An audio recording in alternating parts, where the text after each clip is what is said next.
స్కీమ్లు దళిత బంధు మా సీఎం క్లియర్గా చెప్పిండే హుజూరాబాద్లో మొత్తంలో రాష్ట్రంలో 17 లక్షల మంది ఉంటే 17 లక్షల మందికి ఇస్తా అని చెప్పిండు దళిత బంధు. ఎవరైనా చెప్పిండ్రా? ఎవరో చెప్పలేదు కదా, ఆయనే చెప్పిండు కదా. పోనీ డ్యూటీలు చేసే వాళ్ళకు కూడా ఇస్తాడు కదా, ఆర్థికంగా మంచుకున్న వాళ్ళకు కూడా ఇస్తాడు కదా. మళ్ళీ నిన్న ఈడ కూడా చెప్పిండు కదా, మెల్లగా మెల్లగా బీసీ బంధు అన్ని బంధువులు తీసుకొస్తాను కూడా చెప్పిండు కదా. 20 ఏళ్ళు ఉండేది మేమే అని కూడా చెప్పిండు కదా. ఇంకా వానికి అక్కలికి ఎక్కలేదా? వానికి మైండ్కి ఎక్కలేదా? అన్ని మేమే చేస్తాం, మా సీఎం కేసీఆరే చేస్తాడు. ప్రతి పేదోళ్ళ గుండెల్లో ఉంటాడు, పేదోళ్ళ ఇళ్లలో ఆయన దేవుని రూపం. ఒక గొప్ప మహాత్ముడైన అంబేద్కర్ తర్వాత మా సీఎం కేసీఆర్. యాది పెట్టుకోరాయ్ చపరాసి.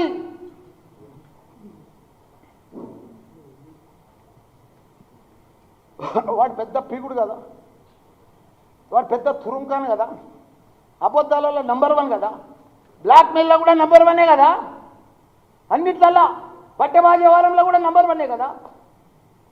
నేను వాటితో సవాల్ చేస్తున్నా, దమ్ము ధైర్యం ఉంటే ఛాలెంజ్ చేస్తున్నాం అంతటి, ఛాలెంజ్ చేస్తున్నాం అంతటి, ఛాలెంజ్ చేస్తున్నాం అంతటి. సాలే, అరే సాలే రారా గుట్లే, అరే సాలే రేవంత్, రేపు నేను రాజీనామా చేస్తా, నా మంత్రి పదవికి రాజీనామా చేస్తా, నా ఎమ్మెల్యే పదవికి రాజీనామా చేస్తా. నువ్వు నీ పీసీసీకి రాజీనామా చేసి నీ ఎంపీకి కూడా రాజీనామా చేసి ఇద్దరం నిలబడతాం రా సాలే గాండు. రేపు రారా, ఛాలెంజ్ చేస్తున్నా, నిలబడతాం. నువ్వు ఓడిపోతే, నువ్వు గెలిస్తే నేను రాజకీయంలోకి వెళ్ళి తప్పుకుంటారా? రేయ్, నేను రాజకీయంలోకి వెళ్ళి తప్పుకుంటారా? కానీ నువ్వు గెలిచి చూపిరా, నువ్వు తమ్ముంటే. అందరికి చెప్తున్నావు కదా, 20 గంటలాగు, 15 గంటలాగు, 2 ఏళ్ళు లాగు, మనమే వస్తున్నాం. ఇప్పుడు ట్రైలర్ చూపిరా, నువ్వు గెలిచి పిల్లలకు ధైర్యం ఇరా, నీ కాంగ్రెస్ పార్టీకి ధైర్యం ఇరా. నేను మళ్ళా గెలుస్తున్నా, ఇప్పుడు ఛాలెంజ్ చేసిన మల్లన్నతోటి, నేను ఎంపీగా మళ్ళా గెలుస్తా, మళ్ళీ నిలబడతా అని. మొగోడవైతే చెప్పురా, ధైర్యవంతుడవైతే చెప్పురా అని కూడా మీ అందరూ ముంగట ఛాలెంజ్ చేస్తున్నా. వాడిని కూడా రాజీనామా చేయమని, నేను కూడా రాజీనామా చేస్తా. రెండింటికి బరోబర్ నిలబడదాం. ఎవడు గెలిస్తే వాడే హీరో, ఓడిపోయినోడు 0, ముగ్గు నాకు మంచిగా చక్కగా ఇంటికి వెళ్ళిపోతాం. ఇదంతా రాయండి, ఛాలెంజ్ చేస్తున్నామండి సాలగాంతో. జై తెలంగాణ, జై కేసీఆర్.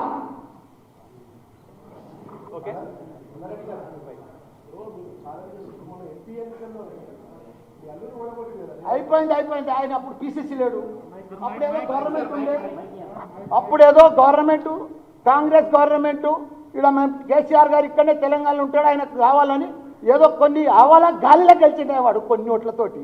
ఇప్పుడు ఛాలెంజ్ చేసినా కదనే, నా మంత్రి పదవి కూడా రాని చేస్తున్నా కదా.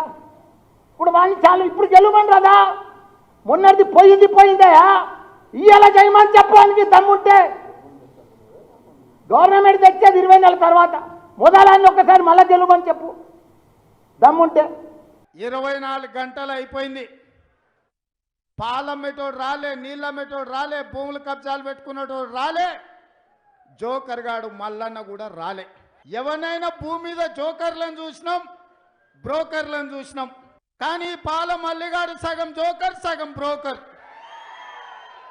వేదిక లెక్కితే జోకర్ లాగా మాట్లాడతాడు, వేదిక దిగితే భూముల బ్రోకర్ లాగా మాట్లాడతాడు. ఎవడు భూములు అమ్మినా, ఎవడు కొనుక్కున్నా ఈ పాల మల్లిగానికి కమిషన్ ఇస్తే తప్ప ఈ ప్రాంతంలో భూములు కొనుక్కునే అమ్ముకునే పరిస్థితి లేదు.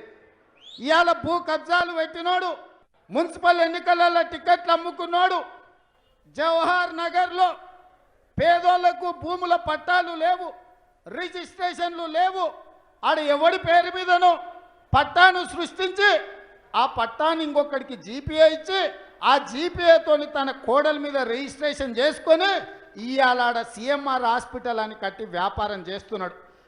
ఇవాళ ఈ ప్రాంతంలో ఏ వివాదాస్పద భూమి చూసినా మల్లారెడ్డో, మల్లారెడ్డి కొడుకో, మల్లారెడ్డి అల్లుడో, మల్లారెడ్డి బామ్మార్దో ఇవాళ ఈ భూములను ఆక్రమించుకుంటున్నాడు.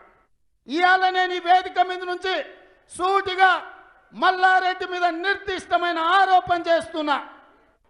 ఇవాళ ఈ వేదిక మీద నుంచి ముఖ్యమంత్రి గారికి విజ్ఞప్తి చేస్తున్నా, నీకు నిజంగా చిత్తశుద్ధి ఉంటే ఆనాడు దళితుడు రాజయ్య ఉప ముఖ్యమంత్రిని అవినీతి ఆరోపణలు చేసి ఉప ముఖ్యమంత్రి పదవి నుంచి బర్తరఫ్ చేసినావు. 6 ఏళ్ళైనా ఆ అవినీతి ఏందో తేల్చలేదు. అది నీ ఇంటి పంచాయతో నీ పెంట పంచాయతో నీ ఇష్టం. ఇవాళ నేను నిర్దిష్టమైన ఆరోపణ చేస్తున్నా. మల్లారెడ్డి గారి మెడికల్ కాలేజీల మీద, మల్లారెడ్డి గారి ఇంజనీరింగ్ కాలేజీల మీద, మల్లారెడ్డి గారు జవహర్ నగర్లో కట్టుకున్న ఆసుపత్రి మీద, మల్లారెడ్డి గారికి నువ్వు అనుమతించిన యూనివర్సిటీలో ప్రభుత్వ భూమికి సంబంధించి దాదాపుగా 20 ఎకరాల తప్పుడు పత్రాలు సృష్టించి మల్లారెడ్డి ట్రస్టుకు గిఫ్ట్ డీడ్ మీద యూనివర్సిటీకి పర్మిషన్ ఇచ్చినావు. వీటన్నిటి మీద నువ్వు విచారణకు ఆదేశించు. ఒకవేళ నేను నిరూపించలేకపోతే నువ్వు విధించే శిక్షకు సిద్ధం. లేకపోతే ఊర్లో మల్లారెడ్డి ఎట్లొస్తాడో, మల్లారెడ్డి అవినీతి కథేందో ప్రతి ఊర్లో దండోర వేయించి నిన్ను మల్లారెడ్డిని గుడ్డలిప్పదీస్తామని చెప్పి ఈ వేదిక మీద నుంచి నేను చెప్తున్నా.